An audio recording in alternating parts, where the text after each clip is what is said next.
அன்பு மக்களே வணக்கம். இன்னைக்கு சீமை சுரக்காய் zucchini இந்த செடியை வளர்க்குறது ரொம்ப ஈஸிங்க. இன்னைக்கு விதை போட்டு நாற்றுகள் எடுக்கலாம். பந்தல் காய்கறியான பீர்க்கங்காய் விதை போட்டு அதில் நாற்றுகள் எப்படி வளர்க்குறதுன்னு பார்க்கலாங்க. பூண்டு கீரை நல்லதாச்சே அப்படின்னு சும்மா மண்ணில் வச்சு விட்டா அந்த பூண்டு முழுசாக வளர்ந்து ஒரு மினி அறுவடையே கொடுத்துருச்சுங்க. இதெல்லாம் நீங்களும் முயற்சி செஞ்சு பார்க்கலாம். எப்படின்னு இந்த வீடியோவில் சொல்கிறேன். கட்டாயம் யூஸ்ஃபுல்லாக இருக்குங்க. பீர்க்கங்காயோட விதை இப்படி தான் இருக்கும். பொதுவாக சுரக்காய், பாவக்காய், பீர்க்கங்காய் இந்த விதையெல்லாம் முளைச்சி வர அதிக நாட்கள் எடுத்துக்கும். அவ்வளோ நாள் வெயிட் பண்ணாமல் நம்ம சீக்கிரமாக முளைக்க வைக்கிறது எப்படி அப்படின்னு பார்க்கலாங்க. ஆல்ரெடி சுரக்காய், பாவக்காய் இந்த விதையெல்லாம் சீக்கிரமாக முளைக்க வைக்கிறது எப்படின்னு நம்ம வீடியோ போட்டாச்சு. அது சூப்பராக ஒர்க் அவுட் ஆச்சுல்ல. அதே மாதிரி பீர்க்கங்காய் விதையை இன்றைக்கி சீக்கிரமாக முளைக்க வச்சிடலாம். பீர்க்கங்காய் விதையை ஒரு 4-5 மணி நேரம் ஊற வச்சுட்டு இந்த மாதிரி டிஷ்யூ பேப்பரில் வச்சிடலாம். கொஞ்சம் தனித்தனியாக ஒன்றுக்கு ஒன்று சேராத மாதிரி வச்சிடலாம். விதைகள் உள்ளே இருக்க மாதிரி வச்சுட்டு இந்த டிஷ்யூ பேப்பரை நல்லா ஃபோல்ட் பண்ணிக்கலாம். நீங்கள் வச்சுருக்கிற பீர்க்கங்காய் விதையோட முளைப்பு திறன் நல்லா இருக்குது அப்படின்னா ஒரு 4 செடி வேணும்னா 7-8 விதை போட்டால் போதும். விதையோட முளைப்பு திறன் கம்மியாக தான் இருக்குது அப்படின்னா 4 செடி வேணும்னா அட்லீஸ்ட் ஒரு 10-11 விதையாச்சும் போட்டுடுங்க. நிறைய விதை முளைச்சி வந்தால் நல்லது தான்.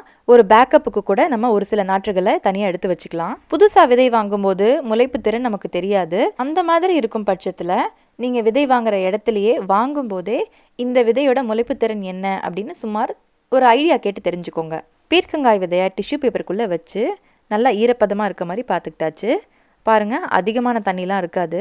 இந்த மெத்தடில் விதையை முளைக்க வைக்கிறது சூப்பராக இருக்கும், இன்ட்ரெஸ்டிங்காக இருக்குங்க. ஆனால் 2 விஷயம் பார்த்துக்கோங்க. அதிகமான தண்ணி ஊற்றுனீங்கன்னா விதை அழுகல் ஏற்படும். அப்புறம் விதை முளைக்காமல் போக வாய்ப்பு இருக்குது. விதை முளைக்கிற வரைக்கும் ஈரப்பதத்தை மெயின்டைன் பண்ணுங்கள். காய விட்டால் விதை முளைக்காது. சீமை சுரக்காய் அப்படின்னு சொல்லக்கூடிய zucchini செடி வளர்க்குறது ரொம்ப ரொம்ப ஈஸி. இந்த காயோட டேஸ்ட்டுமே ரொம்ப நல்லாயிருக்கும். zucchiniயை ஹார்வெஸ்ட் பண்ணிட்ட பிறகு உங்களுக்கு அதில் ஒரு ரெசிபி செஞ்சு காமிக்கிறேன். ஒரு சில நாடுகளில் இந்த காயை வந்து கோர்ஜெட் அப்படின்னு சொல்லுவாங்க. பூசணிக்காய் விதை போட்டு நாற்று எடுக்கும் போது நீங்கள் கவனிச்சிருப்பீங்க, பூசணிக்காயோட நாற்று பெருசாக இருக்கும். அதே மாதிரி இந்த செடியுமே இந்த zucchini செடியுமே நல்லா பறந்து விரிஞ்சு தான் வளருமே. இதோட நாற்றுமே பார்த்தீங்கன்னா குட்டியாக இருக்காது, கொஞ்சம் பெருசாகவே இருக்கும். அதை நம்ம பார்க்கலாம், இந்த வீடியோவில் பார்க்க போகிறோம்.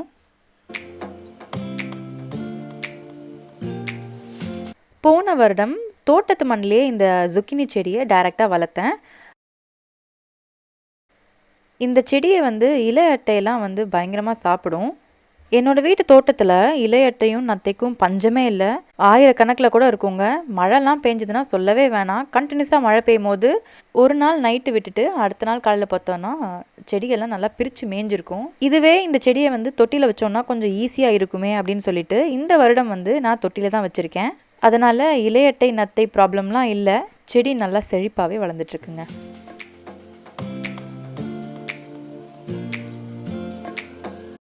கார்டனிங் பொறுத்த வரைக்கும் நம்ம கற்றுக்கிறதுக்கு எப்போவுமே ஏதாச்சும் இருந்துகிட்டே இருக்கும். நமக்கு நம்ம தோட்டத்துக்கு எது செட் ஆகுது அப்படின்னு நம்மளோட அனுபவத்திலே கற்றுக்கிட்டோன்னா ரொம்பவே ஈஸி தான். இந்த வீடியோவை எடிட் பண்ணிகிட்டு இருக்கும் போதே சூப்பரான ஒரு கமெண்ட் வந்திருந்தது. கவிதா கணேசன் அப்படின்றவங்க அழகாக ஒரு கமெண்ட்டை நம்ம சேனலுக்கு பதிவு செஞ்சுருந்தாங்க. கமெண்ட்டுகளை பொதுவாகவே நான் ரொம்பவே விரும்பி படிப்பேன். ஏன்னா அது வந்து ஒரு பூஸ்ட் குடிச்ச மாதிரி. அதுலேயும் சக்ஸஸ் ஸ்டோரிலாம் போஸ்ட் பண்ணிங்கன்னா வேறு லெவல் தான். நான் ரொம்ப ரொம்ப ஹாப்பியாக இருப்பேன்.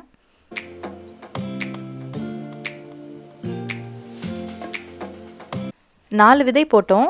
இந்த விதையோட முளைப்பு திறனை பார்ப்போம். போட்ட 4 விதையுமே முளைச்சிருக்கு பாருங்களேன். இந்த முறை விதைகள் மூலமாக நிறைய காய்கறி செடிகளை வளர்த்துருந்தேன். ஒரு கட்டத்தில் விதைகளை போட்டு போட்டு சலிச்சே போச்சு. அந்த அளவுக்கு கொஞ்சம் அதிகமாகவே போயிடுச்சு. அதனால் ஏதோ ஒரு ஞாபகத்தில் 4 விதை தான் இந்த செடி வளர்க்குறதுக்கு போட்டிருந்தேன்.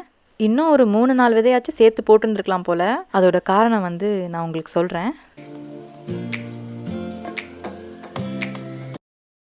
நம்ம பீர்க்கங்காய் விதை போட்டோம்ல, அந்த விதை முளைச்சிருக்கா அப்படின்னு டிஷ்யூ பேப்பர் ஓப்பன் பண்ணி பார்க்கலாம். அடடா சூப்பர். ஆக்சுவலி இதை நான் ஓப்பன் பண்ணும்போது முளைச்சிருக்காது அப்படின்னு தான் நினச்சேன். யூஸ்வலாக வெளியவே தெரியும், கொஞ்சம் டிஷ்யூ பேப்பர் மேலேருந்து பார்த்தாலே தெரியும். இந்த விதை அவ்வளோவா தெரியல. பட் எப்படியோ 2 விதை முளைச்சி வந்திருக்கு. சூப்பர். இந்த மெத்தடில் பீர்க்கங்காய் விதையை முளைக்க வைக்க முடியாதோ அப்படின்னு தான் நினச்சேன். ஏன்னா கொஞ்சம் நாள் எடுத்தது. நமக்கு சுரக்காய், பாவக்காய் விதையெல்லாம் 2-3 நாள்லேயே முளைச்சிருச்சு. அந்த வீடியோ பார்த்துருப்பீங்கள்ல. அந்த விதைகள்லாம் முளைச்சி வந்துட்டு இருக்கும் போது இந்த விதையில் எந்த ஆக்டிவிட்டியுமே தெரியல. அப்புறம் இன்னும் கொஞ்ச நாள் வெயிட் பண்ணிட்ட பிறகு தான் வந்து இதில் முளைப்பு தெரிஞ்சது. இதில் எனக்கு வந்து கிட்டத்தட்ட 5லேருந்து 6 நாள் எடுத்துச்சுன்னு நினைக்கிறேன் முளைக்கிறதுக்கு. முளைச்சி வந்த இந்த பீர்க்கங்காய் விதைகளை சரியான மண்கலவையில் போட்டால் தானே நல்லா ஆரோக்கியமான நாற்றுகளை வளர்க்க முடியும். விதை போட்டு நல்லா வளர்கிறதுக்கான ஒரு பெஸ்ட்டான 2 சாயில் மிக்ஸ் வந்து நம்ம சேனலில் ஆல்ரெடி அப்லோட் பண்ணியிருக்கோம். இந்த வீடியோ பார்த்துட்டு மண்கலவையை ரெடி பண்ணிக்கோங்க. நாற்றுகள் சூப்பராக வளரும். முளைச்சி வந்திருக்க இந்த பீர்க்கங்காய் விதைகளை நம்ம விதைச்சிடலாம்.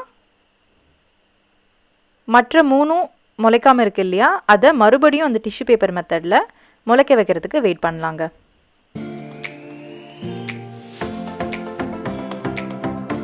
இந்த 3 பீர்க்கங்காய் விதை முளைக்காமல் இருந்தது இல்லையா, அதை மறுபடியும் டிஷ்யூ பேப்பரில் வச்சு முளைக்க வச்சு அதை இந்த சின்ன பாட்டில் வந்து விதைச்சிருந்தேன். இந்த 3மே வளர்ந்துருக்கு பாருங்கள். இதை முக்கியமாக எதுக்கு காமிக்கிறேன் அப்படின்னா, ஒரு சில விதைகள் வந்து கொஞ்சம் முளைக்கிறதுக்கு டைம் எடுத்துக்க கூட வாய்ப்பு இருக்குது.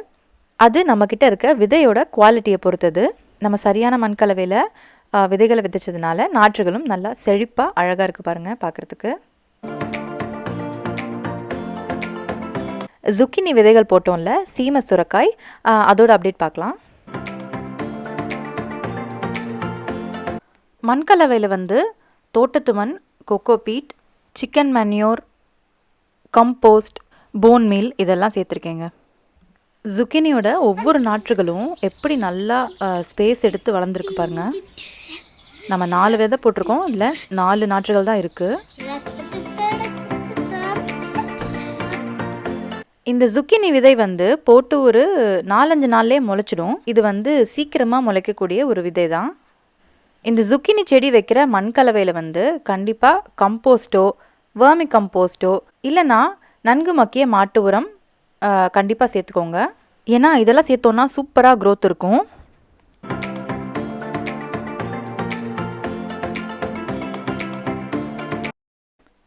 இது வந்து நீங்கள் க்ரோ பேக்கில் வைக்கிறீங்கனாலும் சரி, பாட்டில் தொட்டியில் வைக்கிறீங்கனாலும் சரி, ஒரு செடியை ஒரு தொட்டியில் வைங்க.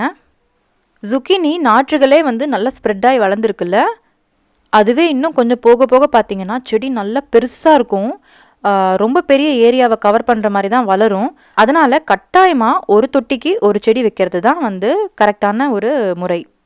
நான் முதல்ல இந்த தொட்டியில் தான் வைக்கிறேன். இது வந்து ஒரு 25 சென்டிமீட்டர் தொட்டி தான்.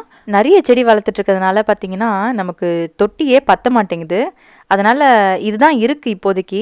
சரி, ஒரு எக்ஸ்பெரிமெண்ட்டாகவும் வச்சுக்குவோமே, இந்த தொட்டியில் எப்படி தான் வளருது, இதுவே போதுமானதாக இருக்கா அப்படின்னு பார்க்கலாம் அப்படின்னு சொல்லிட்டு ட்ரை பண்ணியிருக்கேன்.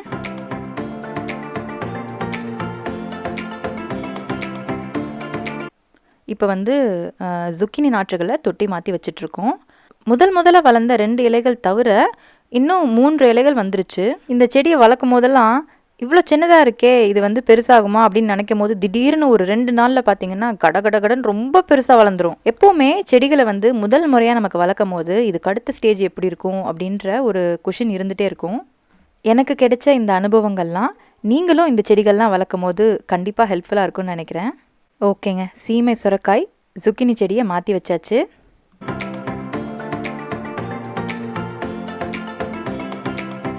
அந்த பூண்டு அறுவடை எப்படி கிடைச்சிது அப்படின்னு பார்க்கலாம். தொடர்ந்து நம்ம சேனலை ஃபாலோ பண்ணுறவங்களுக்கு இந்த வீடியோ கிளிப் ஞாபகம் இருக்கும். தக்காளி செடிக்கு பக்கத்தில் நம்ம முளைச்ச பூண்டுகளை நம்ம ஊனி வச்சிட்ருக்கோம். இந்த கிளிப்பை ஒரு புரிதலுக்காக ஆட் பண்ணியிருக்கேன். இதோட விரிவான விளக்கம் தேவை அப்படின்னா இதுக்கு ஆல்ரெடி வீடியோ இருக்குது, நீங்கள் செக் பண்ணுங்கள் சேனலை. பூண்டை அறுவடை பண்ணுறதுக்கு நான் இன்னும் ஸ்பெஷலாக எதுவுமே பண்ணலைங்க. நம்ம வீட்டில் கிச்சனில் பூண்டு இருக்கும் இல்லையா, அந்த பூண்டு கீரைக்காக வளர்த்துட்டு அதுக்கப்புறம் இந்த தக்காளி செடிக்கு பக்கத்தில் ஊனி வச்சுருந்தேன். தக்காளி செடி நல்லா வளர்ந்து தக்காளி அறுவடையெல்லாம் எடுத்தாச்சு. அதுக்கப்புறம் தக்காளி செடியை பிடுங்கி போட்டுட்டேன். பூண்டு மட்டும் சரி அப்படியே இருக்கட்டும் அப்படின்னு சொல்லி விட்டுருந்தேன். அப்பப்போ வேணுங்கும் போது பூண்டு கீரையை வந்து நம்ம அறுவடை செஞ்சு சமைச்சிக்கலாமே அப்படின்னு சொல்லிட்டு படத்தில் வர மாதிரி ஃப்ளாஷ்பேக்கை பார்த்தாச்சு. இப்போது இந்த பூண்டெல்லாம் எப்படி இருக்குது அப்படின்னு பாருங்கள். ஒரே ஒரு பல் பூண்டு முளைச்சதை நம்ம வச்சோம். இப்போ பாருங்கள், அது வந்து நல்லா பூண்டாகவே ஃபார்ம் ஆயிடுச்சு. நான் கூட என்ன நினச்சேன் அப்படின்னா நம்ம எப்படி வச்சோமோ அதே மாதிரி தான் இருக்கும்னு. ஏன்னா இது பூண்டு அறுவடைக்காக நான் வைக்கல, ஜஸ்ட்டு பூண்டு கீரைக்காகவும் தக்காளி செடிக்காகவும் தான் வச்சது. அதே மாதிரி இந்த இடத்துல வந்து 4 தக்காளி செடி இருந்தது. 4 தக்காளி செடியிலையுமே நிறைய தக்காளிலாம் வந்தது. தக்காளி செடி வளர்கிறதுக்காக மண் ரெடி பண்ணதோடு சரி, அதுக்கப்புறம் தக்காளி செடிக்கு கொஞ்சம் கொஞ்சம் உரம் கொடுத்தோம். அது கண்டிப்பாக இதுக்கும் போயிருக்கும். ஆனால் தக்காளி செடியை பிடுங்கிட்ட பிறகு கிட்டத்தட்ட ஒரு 6-7 மாதமாக இதே இடத்துல இந்த பூண்டுகளை அப்படியே விட்டுட்டேங்க. அதுக்கப்புறம் இந்த பூண்டுக்காக ஸ்பெஷலாக உரமே எதுவுமே போடல. பூண்டு கீரைக்காக அப்பப்போ கொஞ்சம் தண்ணி விட்டதோடு சரி, மேக்ஸிமமாக இதுக்கு மழையிலேருந்து தான் தண்ணி கிடச்சிது. இப்போவும் சரி இதில் செடி வைக்கலாமே, இது ஏன் ரொம்ப நாளாக இருந்துகிட்ருக்கு அப்படின்னு சொல்லி சும்மா தான் எடுத்து விட்டேன். அப்போ பிடுங்கும் போது பார்த்தா தான் பூண்டே ரெடியாக ஆரம்பிச்சிருக்கு அப்படின்னு தெரிஞ்சுது. ஒரு சில தொட்டியில் இருந்த பூண்டை லேட்டாக தான் நான் பிடுங்கினேன். அதில் பூண்டு இன்னும் நல்லா ஃபார்ம் ஆயிருந்தது. எப்படியோ பூண்டுக்காக வளர்க்கல அப்படின்னாலும் பூண்டு அறுவடை கிடச்சிருச்சு. இதுக்கப்புறம் என்ன பண்ணேன், அந்த தொட்டியில் இருந்த பூண்டு எப்படி ஃபார்ம் ஆயிருந்திருக்கு அப்படின்றதெல்லாம் உங்களுக்கு இன்னொரு வீடியோவில் காமிக்கிறேன். நம்ம சேனல் பார்த்து நிறைய பேர் பூண்டு கீரை வளர்த்து அதில் ரெசிபி பண்ணேன்னு சொன்னீங்கல்ல. பூண்டு கீரை வளர்த்ததுக்கப்புறமா நீங்கள் என்ன பண்ணீங்க அப்படின்னு எனக்கு ஞாபகமாக கமெண்ட்டில் சொல்லுங்கள். பூண்டு வளர்ப்பு ஈஸியாக தாங்க இருக்குது, விற்கிற விலைக்கு நாமளே வளர்த்துக்கலாம் போல். இந்த மாதிரி நீங்கள் எதிர்பார்க்காத நல்ல தருணங்கள் உங்கள் தோட்டத்துலேயும் நடந்திருந்தது அப்படின்னா ஞாபகமாக கமெண்ட்டில் சொல்லுங்கள். இந்த வீடியோ உங்களுக்கு பிடிச்சிருந்ததில்ல அப்போ ஒரு லைக் கொடுங்க. உங்கள் எல்லாருடைய சப்போர்ட்டுக்கும் மிக்க நன்றி.